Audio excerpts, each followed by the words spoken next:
दोस्तों, बहुत पहले की बात है। किसी नगर में एक सेठ रहता था। उसके पास खूब पैसा था तथा कई हवेलियां और नौकर चाकर थे। उसका जीवन बहुत ही आलीशान था। वह जो भी चाहता था पैसे के बल से वह उसे खरीद लेता था। लेकिन इतना सब होने के बाद भी उसे शांति नहीं मिल रही थी। उसका मन बेचैन रहता था।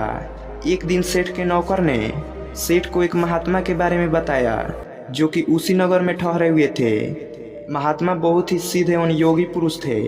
नौकर ने सेठ को महात्मा की तारीफ करते हुए बताया कि महात्मा जी सबकी मनोकामना पूरी करते हैं। कोई भी उनके दर से खाली हाथ वापस नहीं आया। सेठ भी अगले दिन उस तपस्वी साधु के पास गया।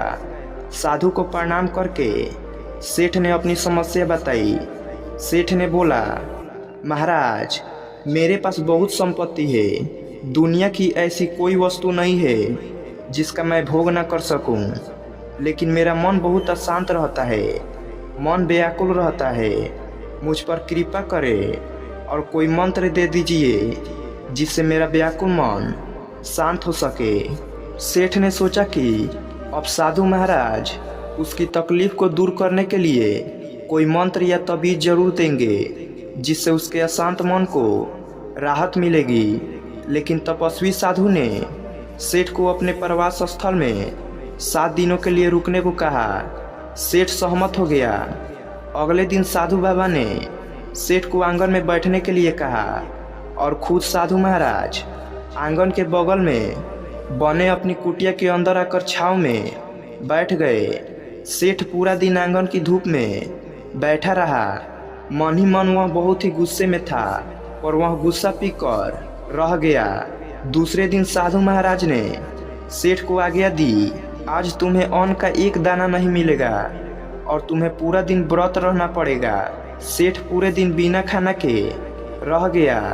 भूख से उसका बहुत ही बुरा हाल था। उसने देखा साधु महाराज मजे से खाना खा रहे हैं। सेठ को भूख लगी थी, इसीलिए साधु महाराज को देखकर उसे बहुत गुस्सा भी आ रहा था।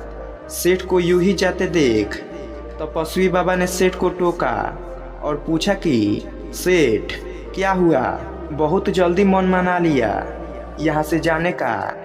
क्या अब तुम्हें शांति की तलाश नहीं है? तब सेठ ने कहा, महाराज, मैं बहुत ही आशा के साथ यहाँ आया था। मुझे लगा कि आप मेरी समस्या का समाधान करेंगे, परंतु मुझे अब एहसास होने लगा है कि आप मेरी कोई मदद नहीं कर रहे हैं बल्कि मुझे परेशान कर रहे हैं। मुझे लगने लगा है कि आप चाहते हैं कि मैं यहाँ से चला जाऊँ और इसलिए आप रोज मेरे लिए कोई ना कोई समस्या से भरा कार्य मुझे दे देते हैं। साधु महाराज सेठ की बात सुनकर हंस पड़े और बोले, सेठ, मैंने तो तुम्हें बहुत कुछ दिया पर तुमने ही कुछ नहीं लिया है। सेठ साधु की बात सुनकर आश्चर्य में रह गया और साधु की ओर देखकर बोला कि महाराज, मुझे तो आपने कुछ भी नहीं दिया है। साधु ने सेठ से कहा कि पहले दिन जब मैंने तुम्हें धूप में बैठाया और मैं स्वयं छांव में बैठ गया तो इसके जरिए मैंने तुम्हें समझाने की कोशिश की। मेरी छांव तुम्हारे काम नहीं आएगी। जब तुम मेरी बात को नहीं समझ पाए तो मैंने दूसरा प्रयास किया। दूसरे दिन मैंने तुम्हें भूखा रखा और खुद खूब अच्छे अच्छे पकवान खाए तो उस समय मैंने तुम्हें समझाने की कोशिश की, मेरे खा लेने से तुम्हारा पेट नहीं भरेगा। सेठ, मेरी एक बात हमेशा याद रखना कि मेरी साधना से मिली सिद्धि से तुम्हें कोई सिद्धि प्राप्त नहीं हो सकती है।